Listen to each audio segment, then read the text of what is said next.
Well, good evening, everybody. Good evening. How are you tonight? Well, I want to do, before we begin, I want to welcome the Facebook Live people on live streaming tonight. Thanks for logging on. I know that you can log off at any time that you want, but don't think that I don't know that that's what you're doing, because I can feel that. I can feel that. But tonight, I'm actually going to talk about something that I was asked about. Now, this is my disclaimer. I had everything all set up. What I was going to do is I was actually going to talk about how to walk in favor. And I was going to talk about that tonight. And I was all set to do that up until about 5 o'clock. So in the last hour and a half to an hour and 45 minutes before I came, I wrote something new that was based upon a phone call that I had received yesterday as I was standing in line at Walgreens. And my phone rang, and when my phone rang, it was a friend of mine that actually is going to teach this weekend at a marriage seminar on a cruise. And so he asked me, he said, "You know, I know that people have you come from around the world to actually just speak at women's seminars." And he said, "What I need to do is I need to really talk to them, and I need for you to give me a few pointers on how to speak to women." He said, "Because I know that you do that, and actually it seems like girls really like it when you talk to them about themselves." I said, "All women love it when you talk to them about them, because they are the center of the universe. They're the center of everything." And so tonight, guys, I want you to realize that this could easily have been turned over and become a message or just an understanding about men. But tonight, it's about the counterpart that God created. Here it was that the earth was without void. Darkness covered the face of the deep, and the Spirit of God hovered over the waters. And God said, "Let there be light," and there was light. And in 6 days, God created the heavens and the earth. Here it was absolutely wonderful, all of the things that God had created in those days.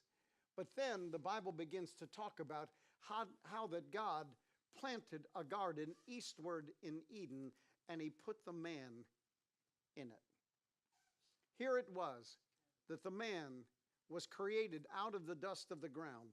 And when he was created out of the dust of the ground, God stood him up and breathed into his nostrils the breath of life, and man became a living soul. Here it was that God put man in this place. Do you realize that the Bible never tells us that the garden was beautiful? It only tells us that it was effective, that it worked. So he never told us it was beautiful. He just told us that it worked. But here it was that God had this relationship with the man that he created. And when he had this relationship with the man that he created, each and every day they walked together. In the cool of the day, they met one another, and God spoke to him. And he listened to God. And their relationship was absolutely beautiful. And then it comes to chapter 2 in the book of Genesis and says that God said that it is not good for man to be alone. He said, "What I'm going to do is I'm going to create a helper that is suitable for him." A helper that's suitable. That was an interesting thing that God had said. Everyone say, God created a helper that was suitable for him. And so the most beautiful creature in all of creation was God's woman. God could have had anything come out of Adam's side. He could have had a cow come out of Adam's side if that's what he wanted to do. He could have had anything come out, and we would have thought that it was absolutely normal. But he chose to form the woman. And so remember this. If you're a woman, and many of you in this room are, then just remember that God took special care the moment that he formed you. He actually put man to sleep, opened up his side, took out of him something, and created out of that something that he took out of Adam, he created a woman. He created her to be the most beautiful creature that was in all of his creation. He created her to actually do a couple of things. Number one, it was to get Adam's attention because she was so beautiful. And number two was to get his emotional attention off of the other things that he had to go through every day. And she was created to do that for him. So God created her. And when he created her, she walked with him. She was there with him in the garden. And all of a sudden, what happens is, we have absolutely no idea how long that it was that the serpent was in the garden, but somehow the serpent began to speak. And when the serpent began to speak, she began to listen. I told someone yesterday, I said that the only time that your relationship with God is destroyed is when you listen to something that you shouldn't listen to. That's the only time it ever gets destroyed. It's when another opinion begins to enter. Another thought begins to enter. All of a sudden, the purity at which at one time that you had lived had now gone from purity to being very cloudy, murky, and muddy in everything that happens. But she took him out, or he took her out of Adam's side. He formed her. And whenever men speak to women, they do so, and this is an interesting thought, but they do so with great caution. You ladies will understand that, and you men understand it just as well. Men, is that true or not true? We speak with great caution. And the reason why we speak with great caution is because we know how fragile that they are. How do we know how fragile that they are? Because whatever she is something that was inside of us. And our fragility was taken away from us. And now it rests inside of her. And so we approach her with great caution. Because, men, please remember, it is never what you say. And girls, would you understand this, or would you say this to be true or not true? That it's never what someone says, but it is always on how they say it. It's how they posture themselves in what they say. It's not what they say. It's how they say it. It's how they serve it. It's how they expose it. It's how that they bring the truth to light. And so here it is. We find that even Peter had understood that when he said this. In 1 Peter chapter 3, verse number 7, in the Weymouth translation, it tells us, married men, it said, in the same way, live with your wives with a clear recognition of the fact that they are weaker than you. Yet, since you are heirs with them together of God's free gift of life, treat them with honor. Everyone say honor. There's a difference. I always want you to know this. There is a huge difference in between respect and honor. Someone can be respectful, but not be honorable.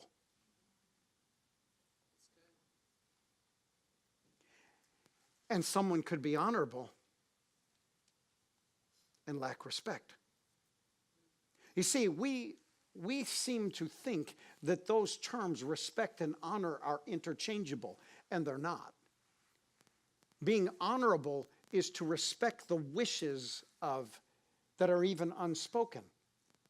Being respectful means that you're able to live in a relationship face to face where there is very little to no confrontation. And those are different. And so here we find that our prayers are hindered when we don't know how to be able to understand where this part, this fragile part of us, the most beautiful part of God's creation, when we don't know how to be able to relate to it. Relating to it is challenging. But ladies, remember, always remember this, ladies, that God has called you to greatness. God has not called you to mediocrity. He has not called you to be a loser. He has not called you to wipe yourself in the gutters of life. He's actually called you to something greater than you have ever thought of in your entire life. Never sell yourself short of God's finest and best, because you are not bound to failure in your life. On the contrary, you've been called to higher ground, higher than you could ever see yourself be. Please remember that no matter what, you are not bound to the failure that seems to want to attach itself to you. You're not bound to that. You actually have much more creativity. You have much more understanding. You have very things that we as men do not have. We don't have it. We don't have that touch. It takes tremendous work and tremendous training in order for us to be able to understand how to be able to interface in the things of life. But for you, it's natural. It's something that you have. It takes work for you not to be compliant. It takes work for you to actually be disrespectful. It takes work for you to actually see yourself as someone who is critical and to become critical in the relationships that you have in life. It takes huge work for you to do that, because God never formed you that way. God formed you as something that was to bring support and to bring aid and to bring relief, to bring comfort and to bring pleasure.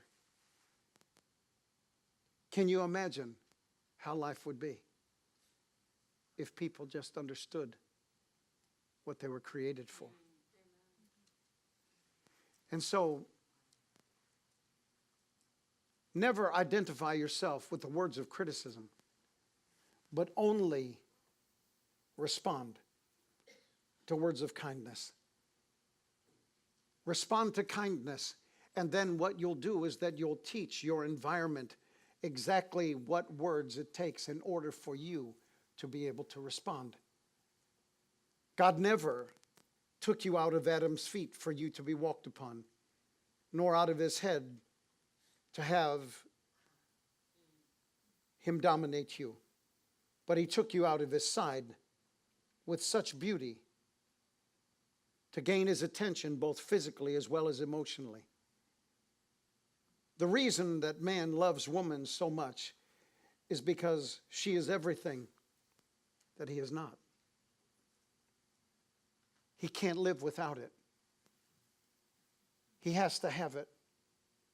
Even if it brings him a tremendous amount of displeasure, it brings him something that he's missing, something that he cannot identify, something that he doesn't know how to say, and something that even if he could explain how he was feeling, he could never say it because of the embarrassment to himself and the lack of masculinity that he thinks that it would bring. God gave him one. God gave Adam one that cared for him. And this is the biggest part, and to be the midwife of his dreams. To be the midwife. What is the call? It's to be the midwife of a dream. To make it happen. To see it come to fruition. Once the dream was given, isn't it interesting that God had dreams? He dreamed his dream in what's called the church. But after 2,000 years, we haven't fulfilled that dream. Because it's the church's role to be able to fulfill God's dream, not to be able to create its own and have its own. It's to be able to fulfill God's vision, to be able to fulfill God's dream for his world and for his people. And so God gave Adam one that was to care for him, one that was going to actually give birth to the dreams that God was dreaming. Here's just a few interesting thoughts. With the Hebrew midwives. But what is a midwife? It's a person who is trained to assist in childbirth. That's a midwife. In the book of Exodus, chapter 1, it gives us a story about the Hebrew midwives. And so here it starts in verse 16. He said, when you help, this is Pharaoh speaking to the to the Egyptian midwives. He said, when you help the Hebrew women give birth, kill all the boys as soon as they're born. Allow only the baby girls to live. There is so much for me to say in that, but you do not have the hours for me to talk about that. But because the midwives feared God, they refused to obey the king and allowed the boys to live too. Then the king called for the midwives. He said, why have you done this? He demanded. Why have you allowed the boys to live? They said, sir, the Hebrew women are very strong. They have their babies so quickly that we cannot get there in time. They're not slow in giving birth like the Egyptian woman. So God blessed the midwives. And the Israelites continued to multiply, growing more and more powerful. And because the midwives feared God, he gave them families of their own. It was interesting. Until they brought to birth the boys, their dream could never be born. So as women, you're called to build the house. In the book of Hebrews, chapter 3, verse number 3. Now remember that the reason why that I'm speaking to you about this is not because I believe necessarily that this is the message that you really need to have, but some of us do. But the reason why that I'm actually speaking on this is because I have to get my thoughts down into voice in order for them not to have left me by the end of today. By tomorrow it would be gone. I may not even be able to talk about these things ever again. I don't know. Because once something comes upon the frame, once it comes upon center stage of your mind, it will quickly move off, and thus you must grab it while it is there. And so in the book of Hebrews, chapter 3, verse number 3, it says, but Jesus deserves far more glory than Moses. Why is it? Because just as a person who builds a fine house deserves more praise than the house itself. The one who builds the house. Ladies, you're the ones who build it. You build the vision. You're the ones who actually make it happen. You're the ones whom God entrusts to be able to cause those things to come to pass. You're the midwife of the dream. And so here are some secrets of the uncommon woman. Because whenever I talk to ladies or talk to girls, the thing that they talk to me about is that they don't want to be normal. They don't want to be like everyone else. They actually want to do something different. Now what I'm going to tell you is really, in some ways, you know everything that I'm saying. There isn't anything that I'm mentioning to you that you're not already well versed in, and in most cases have actually mastered. But it never really hurts to be reminded of those things. The Apostle Peter said this. He said, wherefore I will not be negligent always to put you in remembrance of these things. He said, seeing that you know them and you're established in the present truth. But what are the qualities that make a woman uncommon? What is her profile? Her checklist? The qualities she has? What makes her do the things that she does?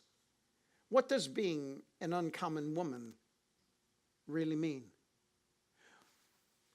Many times what happens is that because we've achieved a certain place, maybe we've achieved having a boyfriend, maybe we've achieved getting married, Maybe we've been married for 20 years or 30 years or even beyond that. What ends up happening is that both parties begin to take some things for granted. All of a sudden, the very things which brought them together are not necessarily the very things that are keeping them together. Actually, they stopped trying. They stopped attempting to be able to make things work. They stopped attempting to bring visions to pass. All of a sudden, what begins to occur is that it just becomes the same old, and you can wake up in the morning and say to one another, ditto, and then live your life from some ditto marks. But what is an uncommon woman? And that uncommon woman is someone that needs to be pursued every day. She's not someone that can actually be criticized into.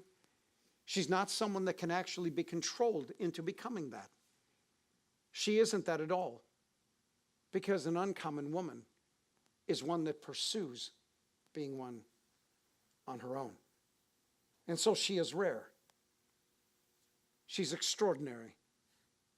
She's scarce. There's nobody that's like her. She's exceptional in what she does, but she's seldom seen. What does she have? She has an uncommon capacity for hard work. She's one that seems to be tireless. She doesn't quit. She doesn't throw in the towel. She doesn't give in. But she's a person that is just outstanding. And she's special and unique. And even the one that she's with says that she's very impressive.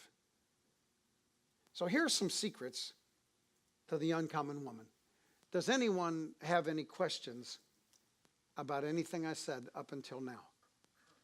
If there is any, I'm very happy to answer them or to at least give you, let's just say, maybe a bystander's look at these things. I've looked at them for a long time. And because of that, I want to let you know that I wish I had the time to do many things over again. But at least what I can do is encourage you in the way that you approach it. Yes, ma'am. Excuse me, sir. I was just wondering where you get the idea that she was beautiful. I mean, Never says it. But I don't like how the common culture actually talks about having inner beauty. I don't really like that. I can, and you can see it, anywhere you look. Very, very common, plain, mundane girls, if they know how to put themselves together, even a girl who is naturally pretty and got something from her mama that the other girl didn't get, that girl who actually tries is a girl that someone says, she's beautiful. Not somebody who just wants to wear a pair, of sweatpants. And she can do it till she's about 25 or 26. Because after that, it doesn't work anymore. It certainly isn't impressive. Yes, sir, did you want to ask a question? I did, yeah. What does the Apostle Paul say about that in regard to the husband-wife relationship in terms of the use of the words honor and respect? Well, in Ephesians chapter 5, verse number 33, the Bible says that, and see to it that the wives actually respect their husbands. But in 1 Peter chapter 3, the verse that we already used, the Apostle Peter actually said that we're to honor our wives as the weaker vessel. Also in Romans chapter 13, the Apostle Paul talked about honoring one another in the fear of God. And so those three issues are the ones that come to my mind very quickly. Thank you very much. Thank you. Yes, Stephanie, did you want to ask something?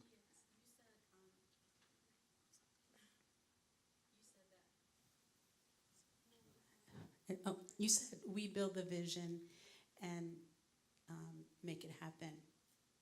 Can you explain that a little bit? Actually, you have that 50% right. The 50% you have right is the one that you make it happen. And the first part of all of that, it has to do with a vision actually being cast in front of you.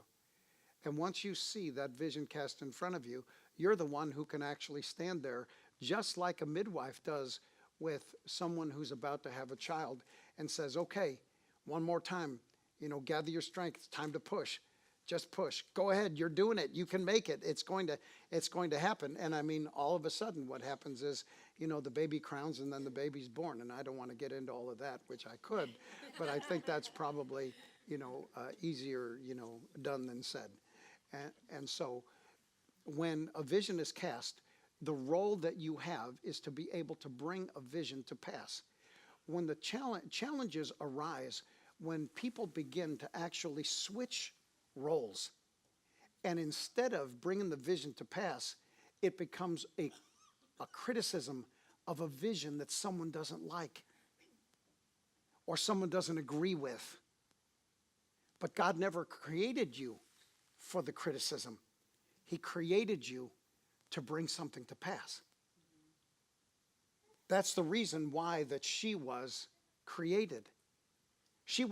Adam did not need another boss. He already had God. But isn't it funny how that she actually attempted to become Adam's boss, and Adam lost his relationship with God? Now, I don't want to get into all of that, okay, because that's not where I'm going. But what I want you to see out of all of this is how valuable your words are, how valuable your affection is, how valuable your smile is, how valuable when you're supporting someone and someone feels greatly supported by you, that they can do anything because you're supporting them. But what it is that many times is that men actually will. They do it all the time. Men will give up what God's word says in order to be able to make her happy. You understand that? And on top of it, because girls want to be so important, they will let a man do that. And then they'll turn around at the end and say, well, why'd you do that? I didn't want you to do that. And you're thinking, well, yeah, but if you didn't want me to do it, why did you tell me you wanted me to do it? You beat me up for 4 days, and now that I finally did what you said, now you're saying you don't want me to do it. Well, I mean, can you make up my mind, please? Please make up my mind. I'll be okay. That's the reason why that your role is so important. Do you understand? You are the only thing that we will give up our relationship with God for.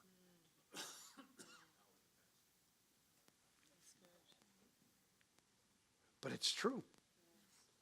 What happened in the garden happens over and over and over and over and over again. We play garden every day.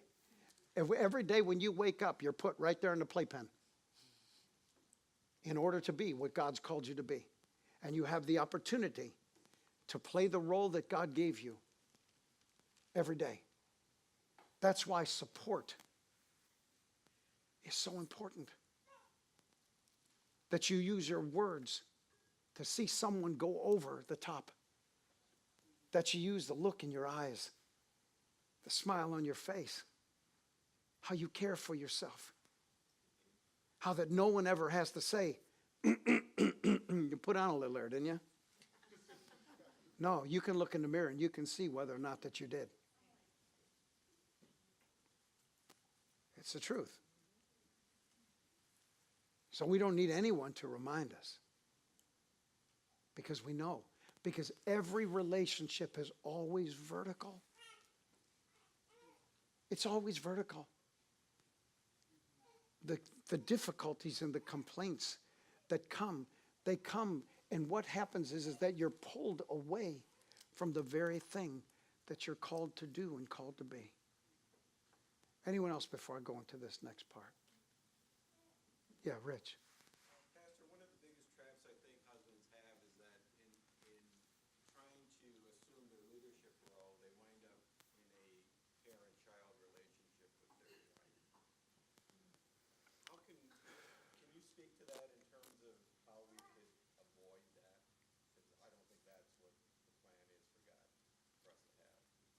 Well, it's not.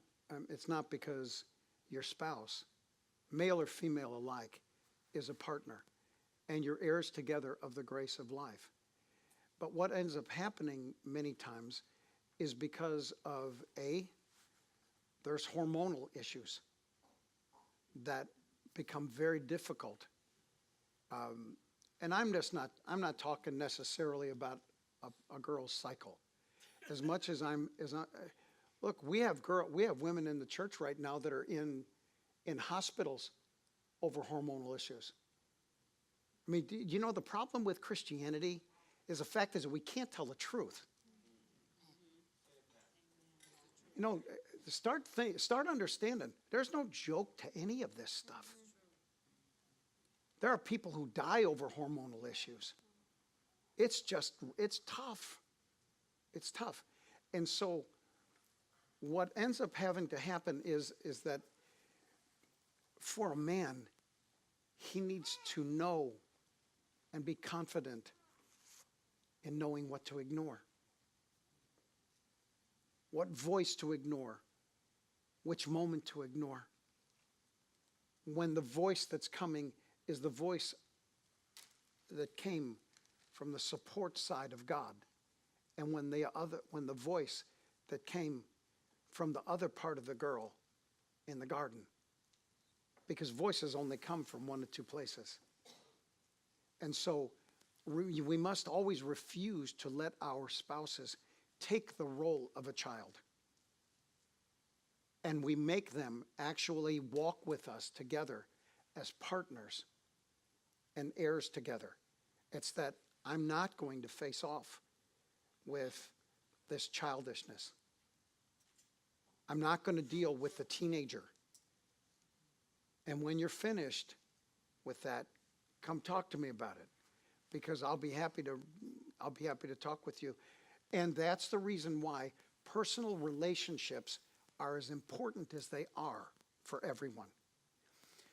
Ladies, don't want your husband only to have a relationship with you.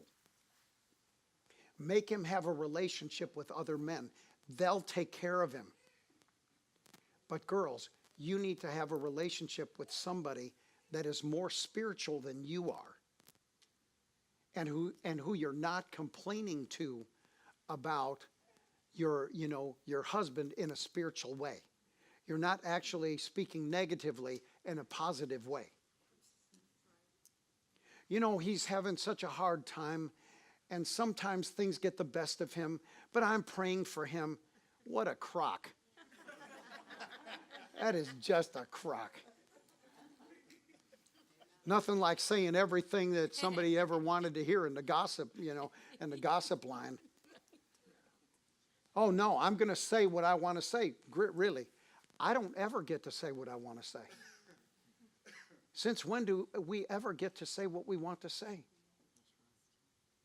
We find out that the power of life and death is in the tongue. Yeah. And so if I speak from the negative part of my tongue, you just need to remember you're going to own it. You know, pleasant words are like a honeycomb, sweet to the soul. And so Rich, I don't know if I actually directly answered that, except for you don't necessarily allow a spouse to ever get to the place of taking the role of a child in your relationship. Never allow your husband and never allow your wife. Remember this, God gave them a mother. And if God wanted you to be their mother, they would be your child. It's like, I want to be friends with my kids. God didn't call you to be a friend with your kids. He called you to be their mother. He called you to be their father. He didn't call you to be their friend. The moment that you become a friend with your child is the moment that you actually take God's discipline out of their lives. The moment you become a friend, because you can't talk to them from God's perspective anymore. Oh, no, I just want my child to tell me everything. Well, that means that if you want your child to tell you everything, that you're not telling your child anything that God told you to tell them. That's difficult. Man, this is tough stuff, but it's what it is. And so you never allow a spouse to ever assume a posture of a child or of a sibling. They are a partner, and that's what they must be. Okay? And so, yes, sir. Does that mean the working out of that understanding is to push the decision making back to them Absolutely. instead of assuming? Sure. Okay. Sure, because you cannot take their role by either assumption or by you taking it for them. You cannot assume, nor can you actually take the responsibility of their decision-making process from them. You have to keep that inside their face. So I don't know, what are you going to do? Well, no, I just want to do what you want to do. No. No. God actually has this one for you. This is between you and God. This isn't between you and me. You make the decision. When you make a decision that maybe could be altered a little bit, we can talk about it. But I'm not going to sit here in corrective measures with you. I'm going to talk to you as a partner. I'm not going to talk to you as your daddy or your mom. Not going to do it. And that's the reason why that marriages aren't richer than they should be, than they are, is because people make mistakes, and the idea of all of that becomes a real challenge. And so I want to just encourage you. Your role is a role that you play that is always vertical. It is between you and God. As a woman, it's between you and God with a guy in between. So you must always know what God says concerning her, not what you say concerning her. Because you have to create God's princess. You have to teach her the etiquette. You have to teach her the postures. You have to teach her these things when she wants to veer away from that. My dad, Peter, he actually, there was one time, and I hope I'm not speaking out of school, but if I did, that's fine. Around the world, they'll know it. So, but he told me one time, he said, what I did was, he said, one night, he said, I got out of bed, grabbed my covers, grabbed my pillow, and off I was walking out of the room, and he said, and Rabina said to me, she said, well, where are you going? He said, I'm going to sleep on the couch. She said, why? He said, because I don't sleep with other men.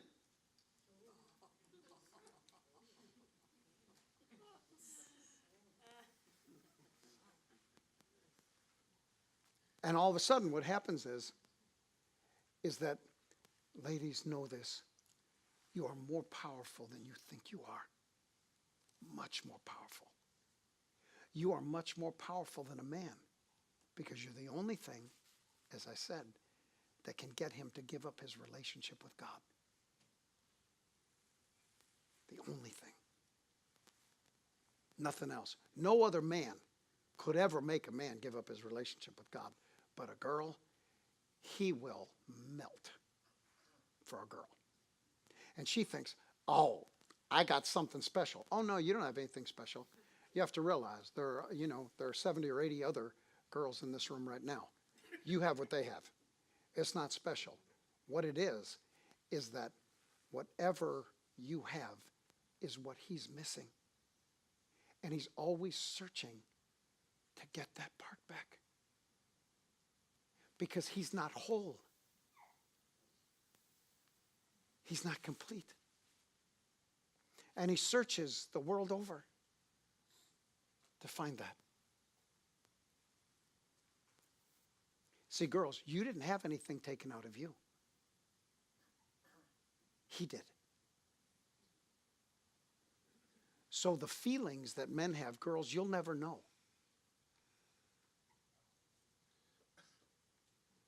But it's so funny, you look at Instagram, you look on, I don't look at Facebook, but you look on Instagram and you see all of these things. And what you see is you have this idea that girls really believe that they really think that their looks really mean a lot. Not for long. But just remember, by the time that you're 26, 27 years old, you got to trade in your stretch pants for a gym membership.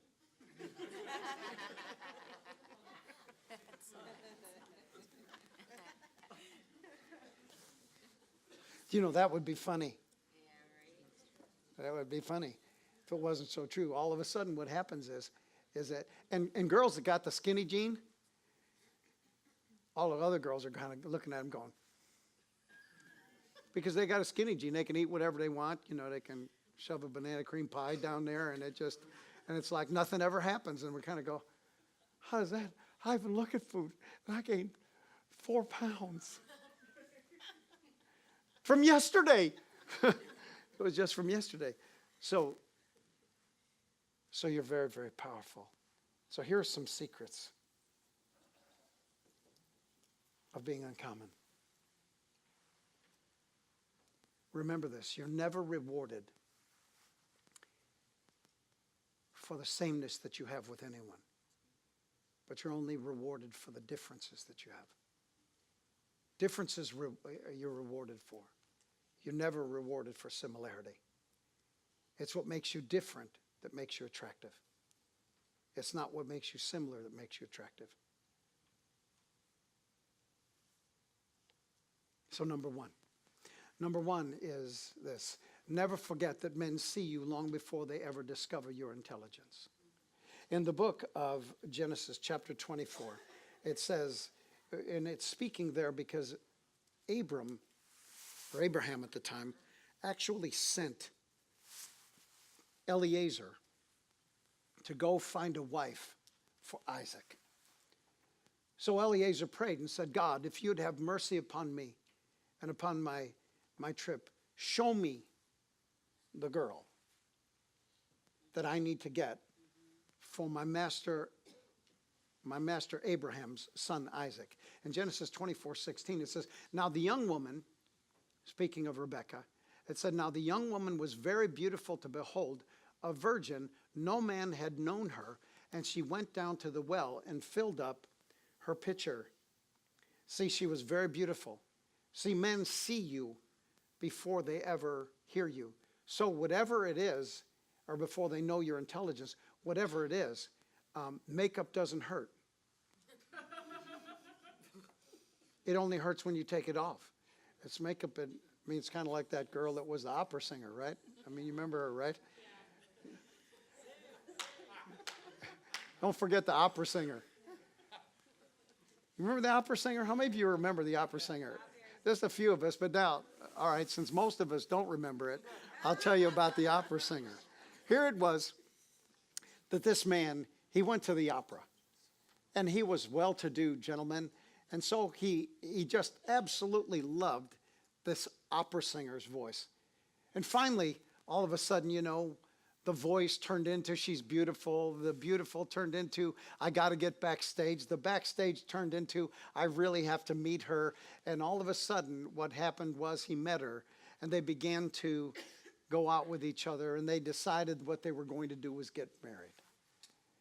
And so you know how it is before you get to bed that night. You're taking off your makeup. You're taking off your false eyelashes. You know how that the side of one of your false eyelashes is beginning to come up when the glue doesn't work like it's supposed to.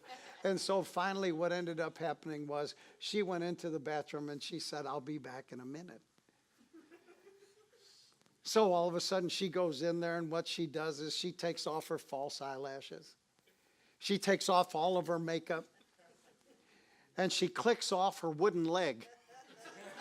She's got this wooden leg, and so she takes off her wooden leg, and she goes out of the bathroom for her wedding night.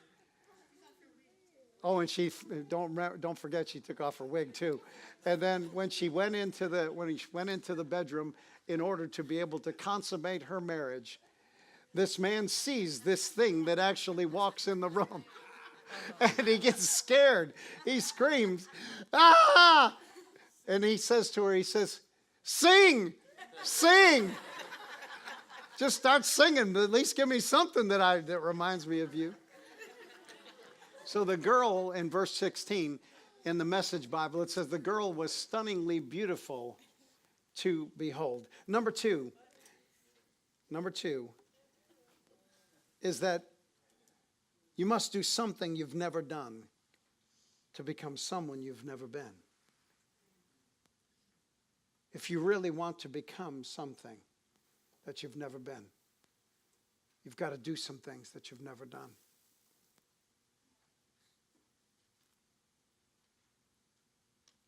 You know, many times what happens, ladies, is that there are so many responsibilities in life. Self-neglect begins to set in.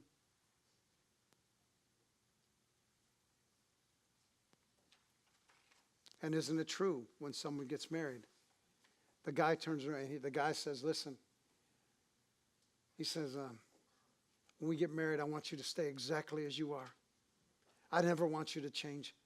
I just want you to be like this all of your life. And when she looks at him and she gets married, she says, you know, I think I can work with him. I think he's a really good candidate. You know, it'll take me a little while, but I'll just move him over into it. Yeah, because you understand dripping. So, you know, you just kind of like, you can work with that. And the opposite actually happens. He stays the same. He never changes. And she changes. She never stays the same.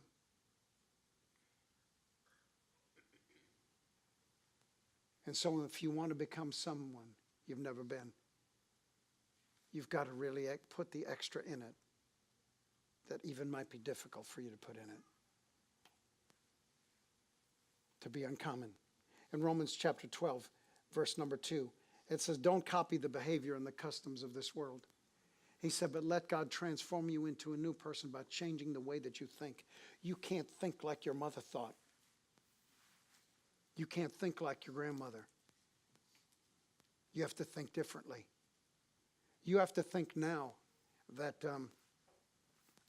20-year-old girls don't mind being with a 60-year-old guy because they want to be taken care of. They want money and Louis Vuitton. And for him, he doesn't mind, you know, the little bouncing up and down and going out to restaurants 4 or 5 nights a week. He doesn't mind that. And so that's what you're competing with. If you're going to compete, you have to remember the field's getting bigger all the time. Both ways. All the time. And so if you want to become someone you've never been, then you need to do something that you've never done. You see, you must do something you've never done to achieve something you've never had. You see, all women want familiar surroundings. You see, the greatest fast food chain in all of the world, they know that. McDonald's is the same everywhere I go, all over the world. It's so funny. I think I showed you a time while I was, when the first time that Linda and I went to Russia, we came back because McDonald's had just now gone into Russia. But it's so funny seeing the golden arches with Russian words underneath them. It's just hilarious. It's hilarious. But women want familiarity. If you want that security, you need to become someone you've never become. Because somebody is out there looking for your stuff. You've got to know that. Number 3. You must be willing to pay any price to be uncommon. You must be willing to pay any price to get into the presence of what you consider greatness to be. In Mark chapter 5, it gives us the story of the woman with the issue of blood and how that woman with the issue of blood, she pressed through everything, for she continually said, if I may but just touch, if I can just get close, if I can just get where I need to be, then I'm telling you what, I'm going to be made whole. All I need to do is just get close to that, and then it's going to fulfill me like I need to be fulfilled. And the same thing is true in all areas of life. In all areas of life. So I said, but why are you talking about women? Because nobody else is. It's so funny. I go into an office where I'm speaking to 100 or 200 leaders. I go in there, and I'm telling you what, those girls had to work at getting to look like they did. But then a lot of times what happens is when you go to church, the girls that should be really on top, the girls that have been given more wisdom, more understanding, more knowledge, more insight, there's so many things that they feel that they can neglect. But nothing can be neglected. So you must be willing to pay the price to get into the presence of greatness. The man inside of your life, that man deserves more. And so do you. So do you. You deserve more. But you can't get more until you're willing to be more. So if you want more, if you want him to be able to be what you need for him to be, then you become everything that you possibly can in order for that to happen.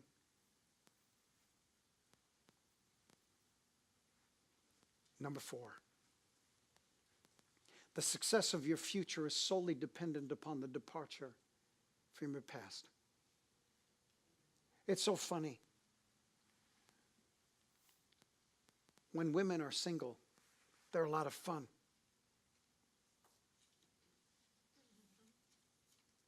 When they get married, all of the things that ever happened to them in any other relationship now becomes real.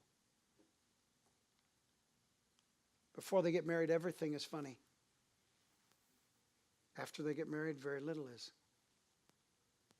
What happened? You see, girls, you have to remember, you're smarter than boys are. Much smarter. And prettier, by the way. But you need to realize, he doesn't know how to switch gears. If he was kind of a doof and you thought he was funny before, he's still a doof. But he doesn't know when he's being doofy. He just doesn't know when. And so if you laughed at something before, make sure you still laugh at it after being married for 50 years. He only knows so many jokes. You're with him all the time. So just keep laughing at the same dumb jokes. It's a dumb joke. He just tells that joke. See, because he'll tell it to somebody who laughs. And so the success of your future is solely dependent upon the departure from your past. Never make the person who's willing to stay with you pay the price for the person who wasn't. Never do that. In Hebrews chapter 11, verses 20, leave Steve alone, Lorna. Leave him alone. Verse 24. It says, by faith, Moses, when he became of age, he refused to be called the son of Pharaoh's daughter, verse number 25, choosing rather to suffer the affliction with the people of God than to enjoy the passing of the pleasures of sin for a season. And so that was very, very important, because the success of your future is solely dependent upon the departure from your past. And then we begin to deal with Ruth.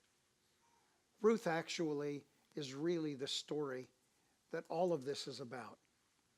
Here it is that Ruth is this Moabitess. She couldn't have known very much. She couldn't have been very smart. But she was smart enough to be able to marry outside of the Moabite clan. She was smart enough to be able to marry into the Hebrew clan. And so she was that smart. But she couldn't have had so many other things. And so Ruth, in Ruth chapter 1, verse number 6, it says here, and it's speaking concerning Naomi. It says, then she arose, speaking of Naomi, with her daughters-in-law, that she might return from the country of Moab, for she had heard in the country of Moab that the Lord had visited his people by giving them bread. Verse 7 says, therefore she went out from the place where she was, and her 2 daughters-in-law with her, and they went on the way to return unto Judah. You see, it's really important for you to know that the success of your future is solely dependent upon your willingness to depart from your past.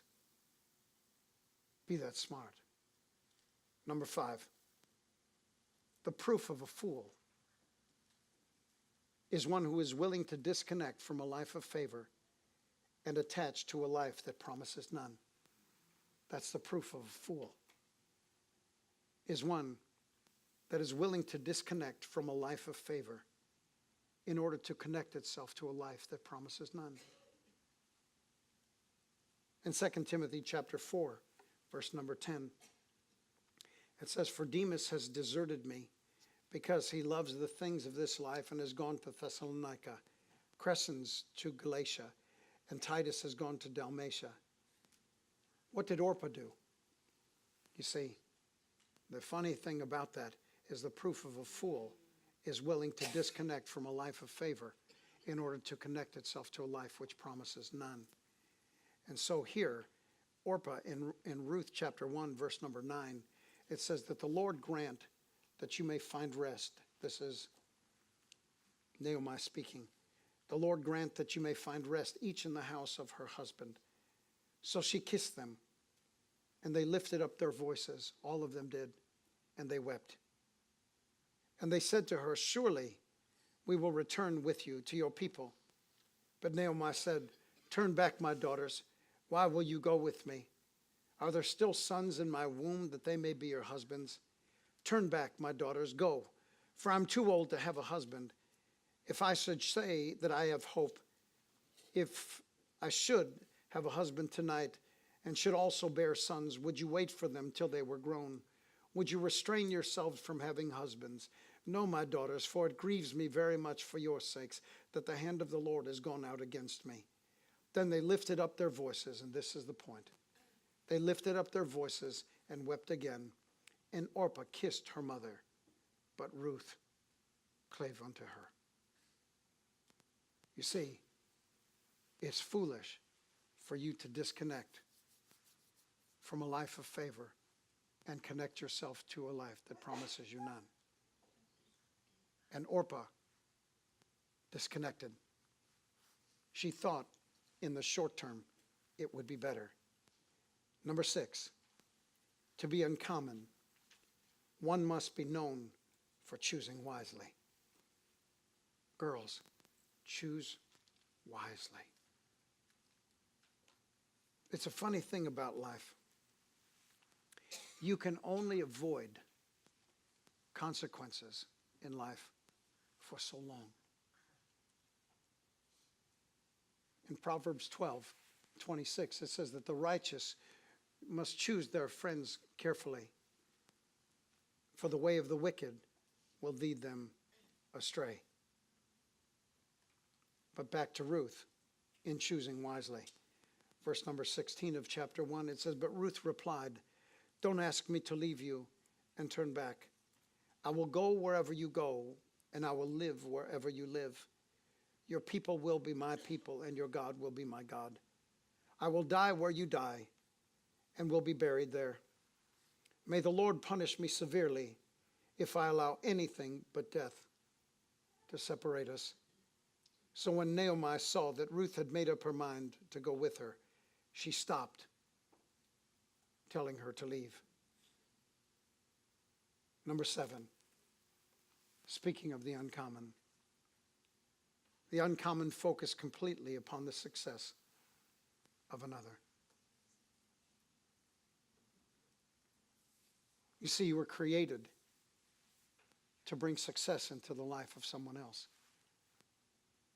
God created you for that purpose, to actually support your way into a place where everything around you is successful.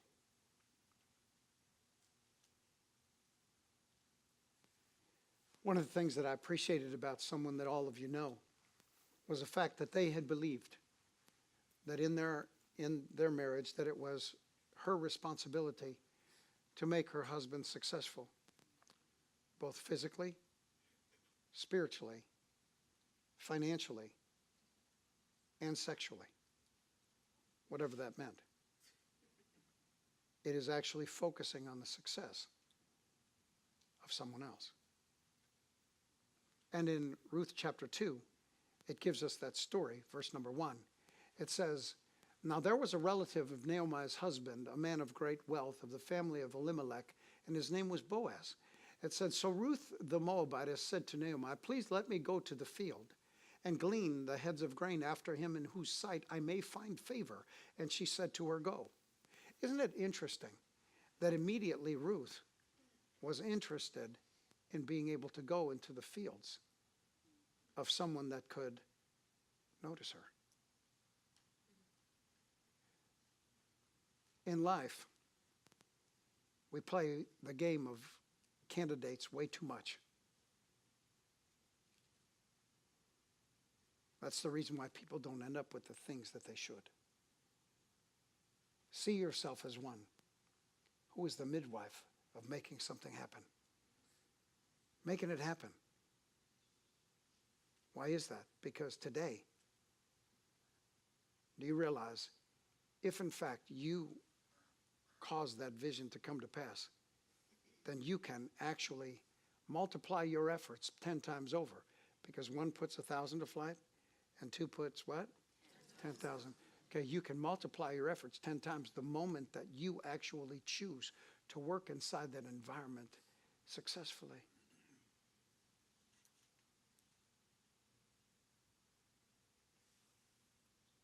Because there isn't a man, ladies, there isn't a man that doesn't sit back and think, how can I help her be successful?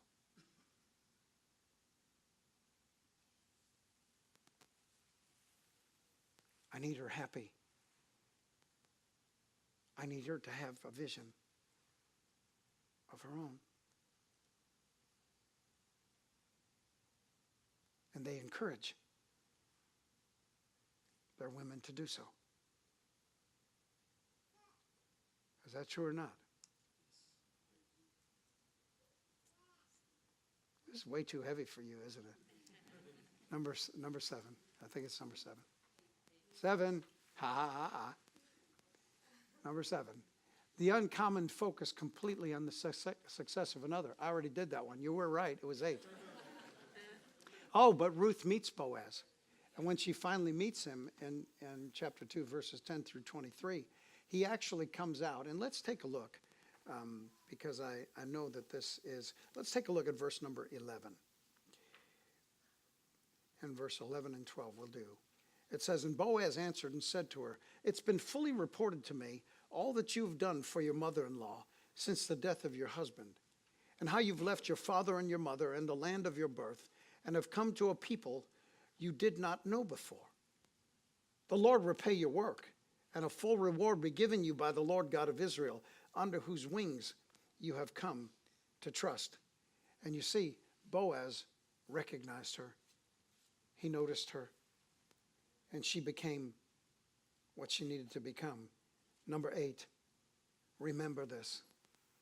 Meekness is magnetic, and weakness is wearing. Meekness is magnetic.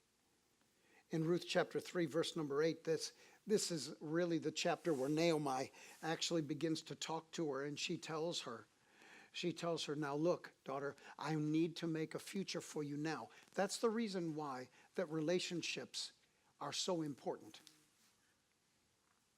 Because someone else can recognize when you need to change something that you can't recognize on your own. So Naomi said, "Listen, I recognize what this guy's doing." She didn't know. She couldn't recognize it. But Naomi said, "Okay, now, here it is. Go take a bath. Put on your finest dress. Put on perfume. And get ready.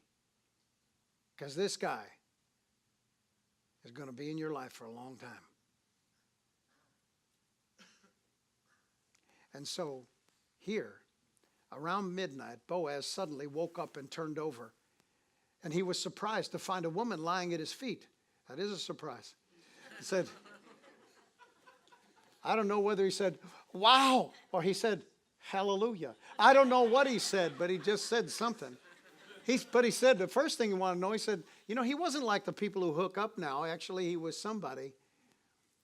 He was someone actually who wanted to know their name first.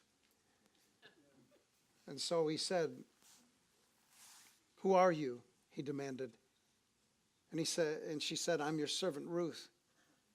She replied, spread the corner of your covering over me, for you're my family redeemer. And he said, the Lord bless you, my daughter. You're showing more family loyalty than ever by not running after a younger man, whether he be rich or poor. And now he said, now don't worry about a thing. I'll do what is necessary, for everyone in town knows that you are honorable. They know that you're different.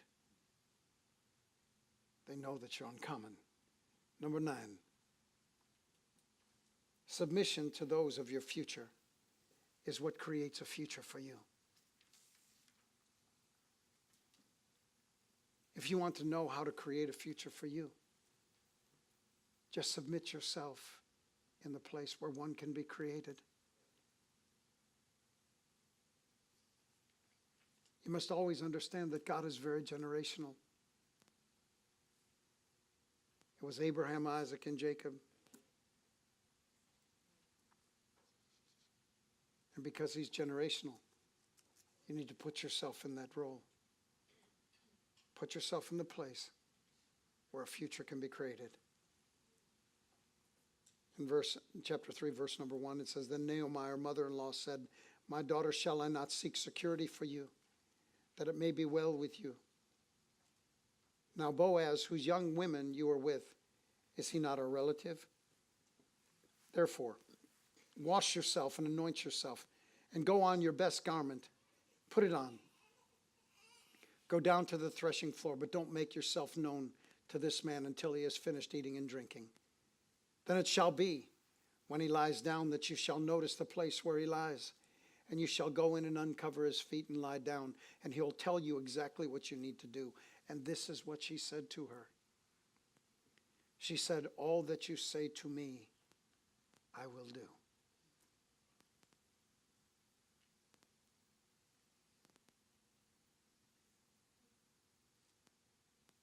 And then lastly, number 10. To be unforgotten, you must do something unforgettable. Ruth went from being a Moabitess peasant into being the great-great-grandmother of David and the great-great-great-grandmother of Solomon, and in the lineage of Jesus Christ. All because she was uncommon. All because of that. You see, these things are so holy and they're so true. Someone asked me today, they said, please tell me, what is grace? I said, there are no human words to be able to accurately explain what grace is. I believe that grace was the very thing when the Bible talked about the angels that were flying around the throne. These winged creatures that flied around and kept running into the walls crying, holy, holy, holy. I believe what they saw was grace because it's inexplicable. Somebody said, well, grace is God's unmerited favor. Well, then someone else will turn around and say, yeah, but grace means that you actually, no matter what happens in life, you'll be able to be forgiven by God all in the end. Well, that's really universalism. That's really not grace. And so then another person says it's God's ability that he has placed inside you that causes you to be able to do exploits in his name. And the list of definitions go on, and they actually touch those things, but they're not accurate. Because there is not one thing that can be said. And you see, when you're uncommon, there isn't one thing about you that can actually be said. because you become so beautiful that any man will turn and say, she's unforgettable. And that's what God has created you to be. That's who you are. It's not someone that you need to become. It's someone that you are already. But what do I need to do? Simply before God, surrender. That you give up the fight. Never forget this, because this was one of the things that I actually took out of this, and that was this, is that your beauty or your strength lies in your ability to submit. It is not in your ability to confront. It's in your ability to bow, not to stand up. When you are weak, then are you strong. You're not strong when you act strong. You think you're strong. You're actually strong when you become weak before God. When you surrender to the role that He has for you, that's when you become beautiful. That's when you become strong. That's when no one can deny you. That's why Proverbs 31, at the end of it, verse number 30, it says, give her what is due to her for who she is. Because you withhold not good to them for whom it is due. You withhold not good from them when they're due those things, when it is in the power of you to give it. You never withhold it.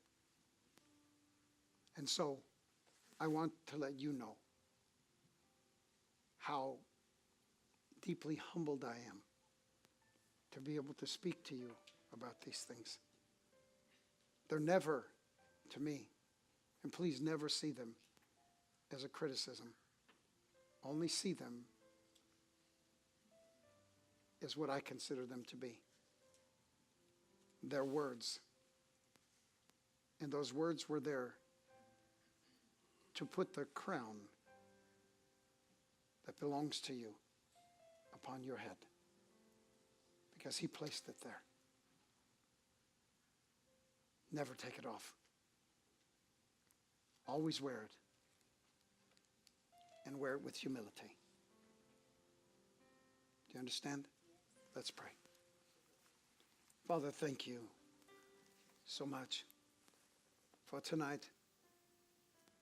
I pray for every woman, not only in this room, but everyone over Facebook Live or live streaming tonight. Father, I pray for them, that each and every one of them would realize the greatness that you have placed within them.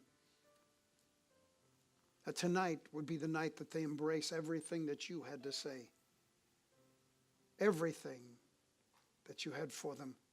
Father, they're so powerful.